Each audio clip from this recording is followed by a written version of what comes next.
that, as we may be aware, Zimbabwe is going through another economic crisis, and a crisis that is intertwined with the social and political crisis. And the background to this meeting is the transition from President Robert Mugabe in November 2017, and what it has brought to us. How much that the changes that we all expected, and what we are now faced with. And with that background, we want to explore whether national dialogue is the solution to the problems we're having. I think we all agree that for the past 2 decades, we have gone through crisis after crisis in which we're always in an electoral mood. Election after another, elections are disputed, and they are followed by periods in which we see the economy declining, people's livelihoods being eroded, and that seems to be a cycle that we will go on and on. So the participants today will try to help us explore that. The speakers that we have lined up, we have a very good lineup of speakers. And we'll begin with Reverend Mthatha from the Zimbabwe Council of Churches. Reverend, if you can maybe identify yourself as well in terms of telling us a little bit about the work that you've been doing. I just had to find your profile somewhere because it wasn't sent to me. And I saw that you are interested a lot in how churches can help in resolving political issues, how churches can be involved in our day-to-day lives, how churches can help to ensure that there is social, political, and economic stability in society. I hope I get that. Sorry, before the Reverend comes in, we're getting feedback from one of the participants. Can you please mute? I don't know who it is. I cannot see here. Please, can you mute if you are not? Yeah, please. Thank you. Please be on mute until you have to talk. Now I'm handing over to Reverend Mthatha, and I'm going to mute myself as well. Thank you, Reverend. Yes, I just want to check if this is the 15 minutes input I've been asked to prepare. Yes, Rev. 15 minutes, and then after that will be followed by questions. And then after the 15 minutes, and then we're going to your questions. Participants can use the chat as well to put questions. I'm not getting, I can't read the chats on my mobile phone. I'll ask someone to read them for us. Anyone who can get to access them, I'll talk to the organizers. So we have 15 minutes, Rev, and then after that, because we want to have as much time for you to respond to people's questions as well. Thank you. I see Mr. Peter Mtasa is joined in. Welcome, Mr. Mtasa. If you allow us to co-host, then someone in our office here will be able to mute people as I'm speaking. Yes, please. Thank you very much. I'll ask them to do that. Thank you. Thank you very much for allowing us to participate in your very, very important conversation. Of course, as you have heard, my name is Kenneth Mthatha, or Reverend Dr. Kenneth Mthatha, the General Secretary for Zimbabwe Council of Churches. I strongly believe that the church has an important role to play in Zimbabwe, not only because the largest population among Zimbabweans view their reality in light of their Christian faith, but also because there is a historical precedence where the church has played an important role from the time of the liberation struggle to the post-independent period and until today. So I strongly believe that the voice of the church as a non-political actor is very important in trying to find lasting solutions to the challenges that face Zimbabwe. I think maybe let me start by pointing out that the the challenges that we face as a nation must be defined as creating a gridlock or an impasse for a number of reasons. First, through the realization that many of the challenges we are faced with are very, very personal, and they are also existential.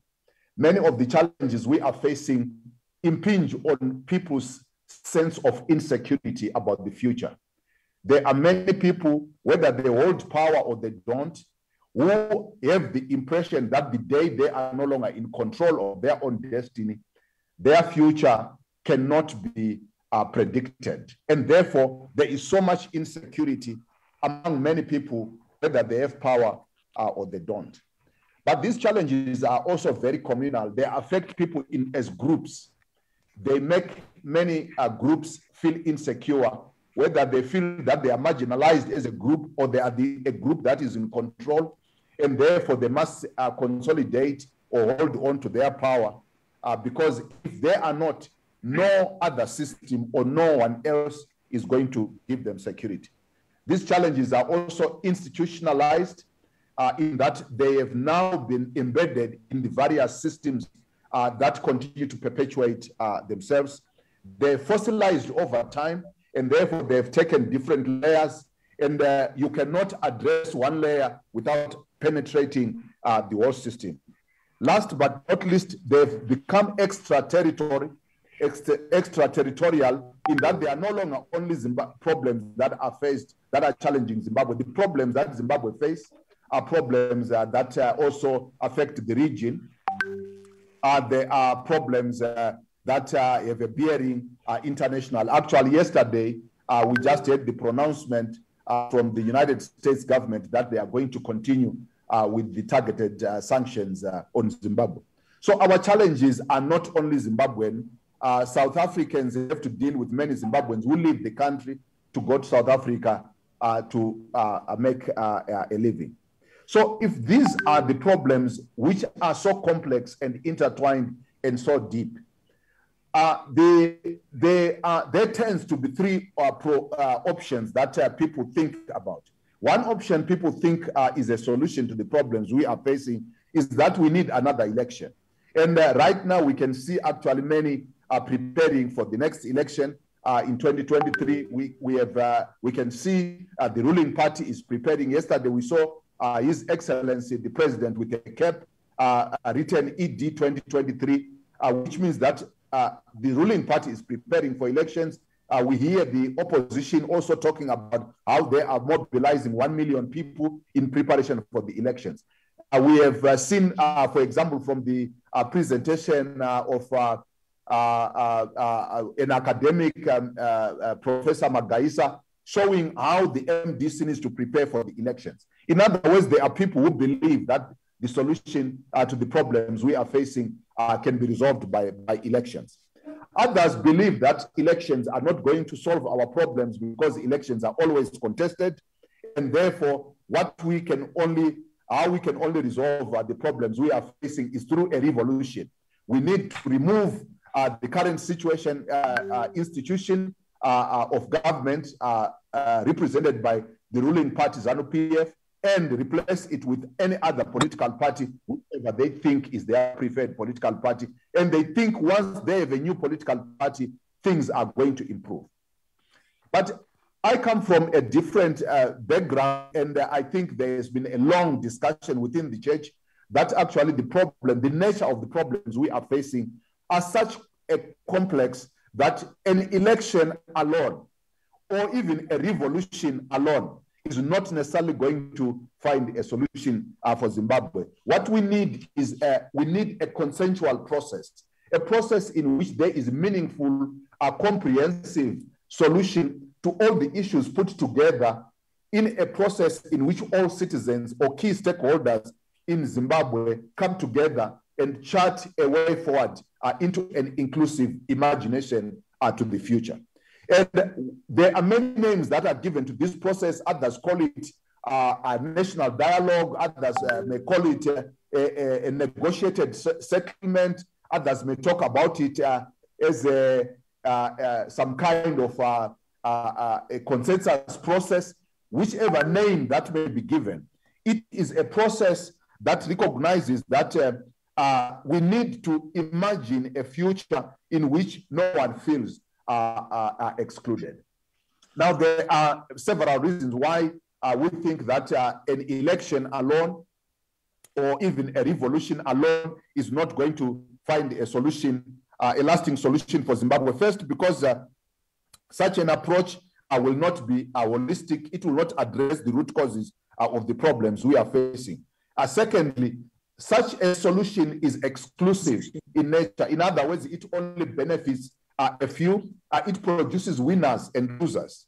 And in this regard, it creates those who are disgruntled and therefore looking for another way to find space on the table. Fourth is that it's very costly in terms of money, in terms of time lost, and in terms of lives. There is a likelihood that any of the solutions around elections and the revolution is likely to cost a lot of money, is likely to cost lives, and we know that it is simply a waste of time because it's not addressing the root causes. Last but not least, this has been proved not to work. For the last 20 years, elections and revolutions have not produced a sustainable solution. So anyone who wants to repeat this can repeat again in 2023. They can repeat it again in another time, but these are not going to produce a lasting solution. But the reason why we think some kind of a consensus process, a dialogue process, a negotiated process is likely to produce a lasting solution is because first and foremost, they have proved in a minimal way, they have proved to work. Whether you are talking about what was the agreement of Lancaster, the 1987 Unity Accord, whether you are talking about the Government of National Unity, the Global Political Agreement in 2009. These had many, many limitations, but they gave the nation some kind of a moment of hope. They created a sense of peace, and they created an environment in which the economy started to grow because the environment had become somehow predictable. So there is precedence that a negotiated solution can produce positive results. Secondly, we can see that a negotiated solution does not produce winners and losers, but it produces win-win situation because people develop an outcome in which they have put their negotiated or compromise positions. The third is that it benefits the largest sector of society. A negotiated solution which is comprehensive and addresses all the issues is likely to benefit and produce lasting solutions. Last but not least, we know that negotiated solutions can save money, they can save life, and they can save time. Now, to go to point number 5, a successful negotiated settlement is only possible when 3 things happen. First, when there is recognition that the current situation we have is life-denying. The problems we are facing with are intertwined and complex, and that they threaten they are existential in nature. In other words, they threaten the existence of many, many people for whom the only solution is to preserve life, is self-preservation. In other words, if you are in power and you are constantly being told that the day you are no longer in power, we are going to put you in prison, the only way you can save your own life is to stay in power at all costs. So we have created a situation in which even elections give an impression that the day someone loses an election, they are going to be in prison. The wealth they have is going to be taken away from them, and their family members they will need to flee the country.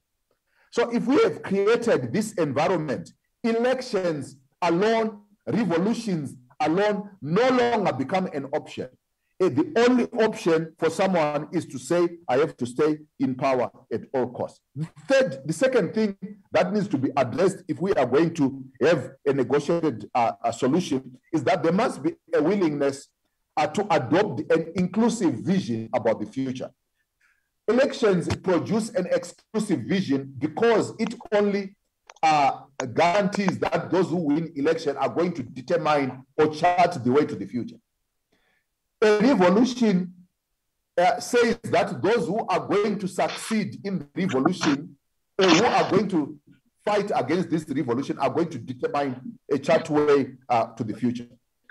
In other words, if we are going to find a way to the future, we need to find a way in which the future is an inclusive process. Last but not least, we also need an honest action to find a common ground for this alternative future.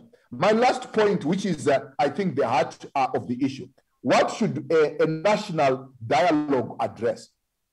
In other words, what kind of questions should a national dialogue address? I think there are 5 questions that a national dialogue must address.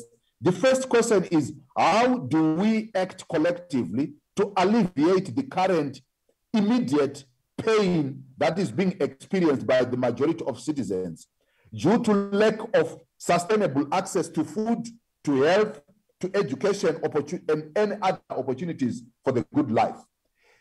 Any national dialogue process or any nationally negotiated settlement to the future must address the immediate pain of the citizens. Many citizens currently do not have access to basic goods. I know that right now there is excitement that due to the harvest that we are going to have, people are going to have food. But many Zimbabweans are not going to have access to education. Even schools get open. Many people do not have enough money to pay to send children to school. If they are sick, they do not have money to go to private hospitals. Many do not have services. In other words, if we are going to have a negotiated solution for Zimbabwe, it must address these immediate needs of the citizens. The second question that a national dialogue process must address is the question, how do we establish a new inclusive economic direction on the basis of a new social contract which addresses the different kinds of insecurities?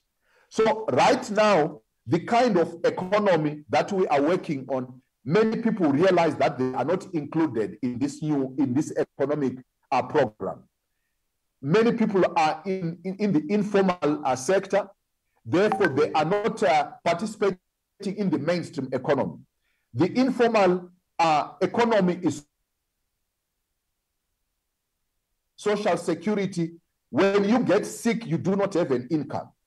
How do we start to imagine an economy in which people, even when they retire, they have a pension? When they get sick, they can be taken care of.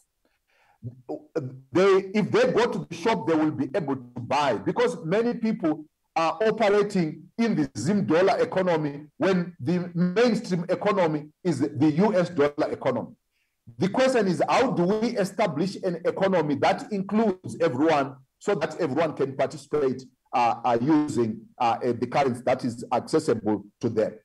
How do people participate in an economy without knowing anyone with power? How do we establish an economy in which you can access opportunities without having to know anyone who has got political power? The third question such a national dialogue will need to address is, how do we find healing, reconciliation, and closure on the hurts of the past? Unfortunately, is that this past is repeating itself because we have not found a closure that is mutually acceptable. How do we make sure that when we are talking about the past, we are including those people who feel that they are victims of the past, so that they feel that they found justice and closure? But how do we make sure that those who are accused of being perpetrators of the hurts of the past realize that the future also includes them? They are not going to be victimized. They are going to have a day when they can say, I indeed committed these atrocities in the past. I am sorry about it, and I want to seek pardon. How do we create an imagination into the future where the victim and the perpetrator can come together and say, I forgive you, and the other says, I am sorry for what I did. So we need to create an imagination of closure of the past in which there is co-creation of solutions between victims and perpetrators. The second to the last question, we need to ask the question, how do we find a way of re-engaging the world in such a way that this is not only an elite pact that is going to be resolved between those who are on the targeted sanctions and the countries that have put these people on targeted sanctions. How do the generality of Zimbabweans contribute to establishing a new relationship with the world? How do we make sure that we all come together and say to the world, as Zimbabweans, we have found each other, we are charting a way forward into the future, and this is how we want to relate with the world? How do we make sure that sanctions cease to be the basis of Zimbabwe's engagement with the world? If we can find a way of establishing this as an agenda for the national dialogue process or processes, national consensus processes, this becomes a comprehensive solution in which we are going to address the humanitarian crisis we are facing right now, in which we are going to find meaningful and mutually acceptable closure to the hurts of the past, in which we are going to see the realization of the Constitution, and fourth, in which we are going to find a way of establishing a new economic order in which everyone feels included. Last but not least, in which we are going to find Zimbabwe being accepted into the community of nations. We think that if this happens, Zimbabwe can chart a new way forward in which everyone feels secure. And this is why we think national dialogue on the basis of broad participation, national dialogue on the basis of inclusive participation is the only way to find a lasting solution to the challenges that Zimbabwe is currently facing. People can debate on the process, how this process is going to be carried out. There are many proposals that people are putting on the table. What I think we need to agree as a nation, what we need to convince everyone as a nation, we do not have a lasting solution whether we have another 20 elections. We do not have a lasting solution whether there is a revolution that removes this current ZANU-PF government. We do not have a solution except if we find a negotiated solution in which all Zimbabweans have a voice and in which the agenda is comprehensive to address the challenges that are facing the nation. And this is my submission, and I would be willing to take any questions or enter into a discussion. Thank you very much.